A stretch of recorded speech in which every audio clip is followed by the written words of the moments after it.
Hello guys, welcome back to my YouTube channel Bindas Ankur Vlog.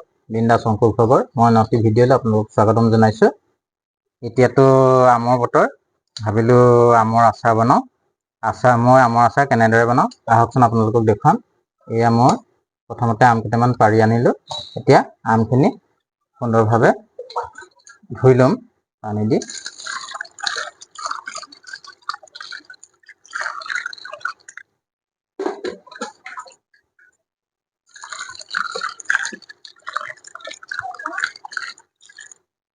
ধুনীয়াকৈ আমখিনি এনেকৈ মই ধূলি বালি নথকাকৈ ধুই ল'ম।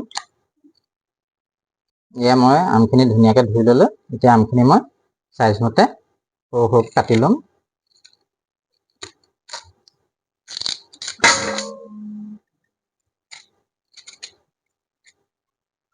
ইয়াৰ পৰা গুটিটো সাইড কৰি দিম। এটা আম এনেকৈ 4 পিচ কৰি মাজে মাজে আমি 2 পিচ কৰি দিম। এনেদৰে মই আমখিনি সাইজত কাটি ল'ম।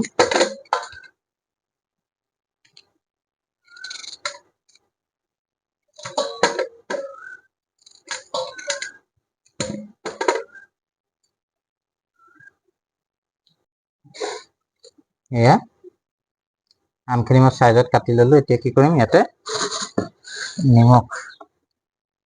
নিমখ দিম। নিমখটো অলপমান সৰহকৈ দিম যাতে নিমখটো আমটোত সোমাই যায়।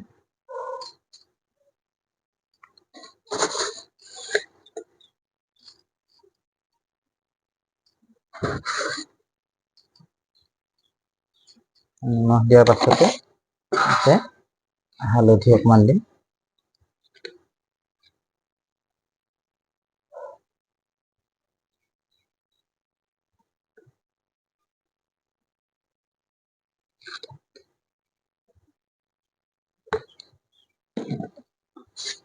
হালধি দি ধুনীয়াকৈ আমখিনি মিলাই দিম এনেকৈ।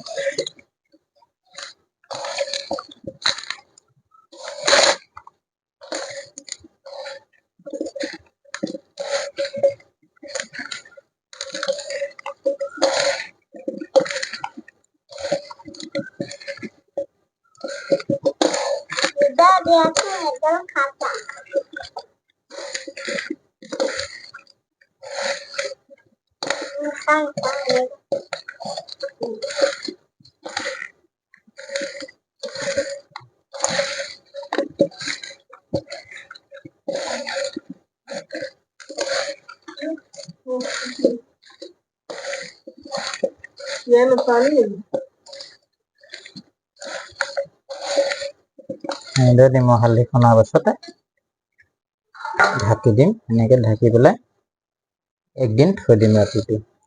এনেদৰে এদিন আমখিনি গাপ দি থৈ দিম। এতিয়া আমি গাপ দি দিয়া আমখিনি টুকি দিম। টুকি পেলাই এটা বস্তা বা চালনীটো মেলিব পাৰে একলা একলাকৈ এনেকৈ টুকি শুকাবলৈ আমি ৰ'দত মেলি দিম। প্ৰায় 2-3 দিন ৰ'দত শুকাবলৈ দিব লাগিব। এয়া আমখিনি এনেকৈ টুকি পেলাই এটা বস্তাত মই সুন্দৰকৈ মেলি দিলোঁ। এনেদৰে 2-3টামান ৰ'দত দিয়াৰ পাছত আমখিনি যেতিয়া অকণমান লেৰেলিব তেতিয়া আমি আচাৰটো তৈয়াৰ কৰিম। তো এয়া আম আমাৰ শুকাই গ'ল। এতিয়া মই আমখিনি গোটাই ল'ম। গোটাই এতিয়া আচাৰ কেনেকৈ বনাম আপোনালোকক দেখাম। আমখিনি গোটাই পেলাই মই তো তাৰ কাৰণে লৈছোঁ মই এয়া সৰিয়হ লৈছোঁ।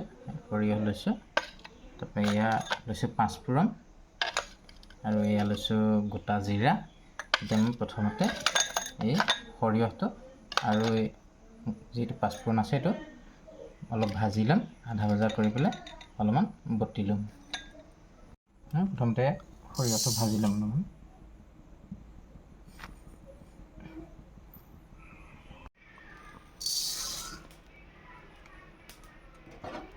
পাঁচফোৰণটো অলপ ভাজি ল'ম।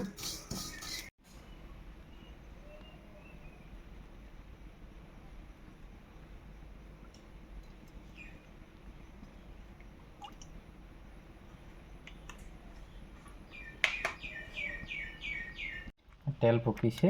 ইয়াতে মই এতিয়া 2 চামুচ ৰেড চিলি দি দিম। এতিয়া ভাজি থোৱা মই যিটো পাঁচফোৰণ আছিলে আৰু জিৰা আছিলে সেইটো অলপমান এটা দি দিম। গেছটো দি দিম। তেলটো গৰম হৈ গ'ল।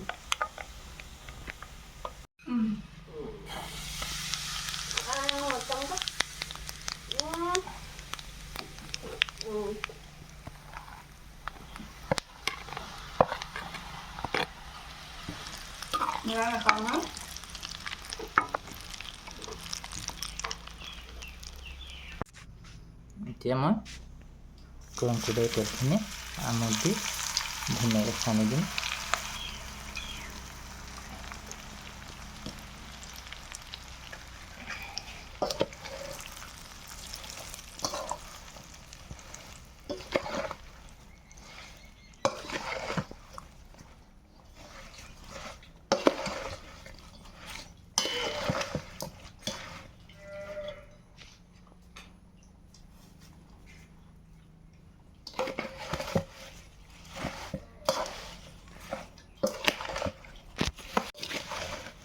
এনেদৰে সানি দি পেলাই অকণমান দেৰি ঠাণ্ডা হ'বলৈ থৈ দিম।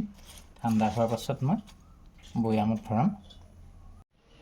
ঠাণ্ডা হৈ গ'ল। এতিয়া মই এই বৈয়ামত ভৰাই থ'ম। চিচাৰ বৈয়াম হ'ব লাগে। এনেকৈ চিচাৰ বৈয়ামত থ'লে বহুত দিন থাকিলে একো নহয়। প্লাষ্টিকৰ বৈয়ামত বহুত দিন থ'লে বেয়া হৈ যায়। তো গাইজ, এয়া মোৰ আমৰ আচাৰ হৈ গ'ল। তো মোৰ আচাৰটো বনোৱা কেনেকুৱা লাগিছে, যদি ভাল লাগিছে লাইক শ্বেয়াৰ কৰিবলৈ নাপাহৰিব আৰু কমেণ্টত জনাব আপোনালোকে কেনেদৰে বনায়। আজিলৈ আহোঁ। ধন্যবাদ।